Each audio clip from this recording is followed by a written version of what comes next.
Hi, Manispect investors. Today we'll talk about a story between flight runway and flights. ఒక simple story అనమాట. ఇప్పుడు ఇద్దరు friends ఉన్నారు. ఒకరు ఎర్లీ ఇన్వెస్టర్, ఒకరు లేట్ ఇన్వెస్టర్ అనమాట. ఈ ఎర్లీ ఇన్వెస్టర్ ఏమో ఇద్దరికీ ఒకేసారి కెరియర్ స్టార్ట్ చేశారనమాట. 25 ఇయర్స్ అప్పుడు స్టార్ట్ చేశారు. వీళ్ళిద్దరూ ఒకేసారి రిటైర్ అవుదాం అనుకున్నారు. 50 ఇయర్స్‌కి రిటైర్ అయిపోదాం అనుకున్నారనమాట.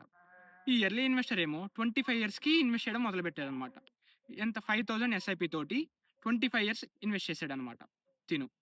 లేట్ ఇన్వెస్టర్ ఏమో ఈ 35 ఇయర్స్ అప్పుడు చూస్తుంటాడనమాట. ఫస్ట్ ఇన్వెస్టర్‌ది చూసుంటాడనమాట. ఏమైందిరా? ఎలా చేస్తున్నావు? అని అడుగుంటాడు. అడుగుంటే తిను నేను 10 ఇయర్స్ ఇన్వెస్ట్ చేశాను. 10 ఇయర్స్‌గా నాకు 6,00,000 ఇన్వెస్ట్ చేశాను. నాకు దగ్గర అరౌండ్‌గా 12,00,000 వచ్చిందంటాడు. ఓకే. బావుంది కదా! అని చెప్పి ఈ లేట్ ఇన్వెస్టర్ ఏమంటాడు? సరే పోతే పోయిందిలే 10 ఏళ్ళు నెక్స్ట్ 15 ఏళ్ళు ఇన్వెస్ట్ చేద్దాం అనుకుంటాడు. ఆ నెక్స్ట్ 15 ఇయర్స్‌లో ఈయనేమనుకుంటాడు తనని బీట్ చేయాలని ఏం చేస్తాడు 15,000 స్టార్ట్ చేస్తాడనమాట ఎస్ఐపి. ఈ ఎస్ఐపి 15,000 స్టార్ట్ చేసినప్పుడు ఏమవుతదంటే తిను ఇన్వెస్ట్ చేసింది 27,00,000 ఇన్వెస్ట్ చేస్తాడనమాట మొత్తం 15 ఇయర్స్ గాను. తనకొచ్చేది 71,00,000 అనమాట. ఈ ఎర్లీ ఇన్వెస్టర్‌కి 25 ఇయర్స్ ఇన్వెస్ట్ చేసుంటాడు కదా! తనకెంతవుతుంది 15,00,000 ఇన్వెస్ట్ చేసుంటాడు. కాకపోతే దీనికి రిటర్న్స్ వచ్చి 85,00,000 అవుతుందనమాట.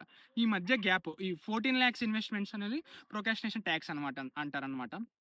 దీన్ని బట్టి మనకు అర్థం చేసుకోవాల్సిందేంటంటే, ఇప్పుడు ఎర్లీ ఇన్వెస్టర్ అంటే ఏంటి ఈ రన్‌వే ఉండిద్ది కదా! లాంగ్ రన్‌వే అనమాట. లాంగ్ రన్‌వేలో లెస్ లెస్ ఫ్యూయల్ కావాలి.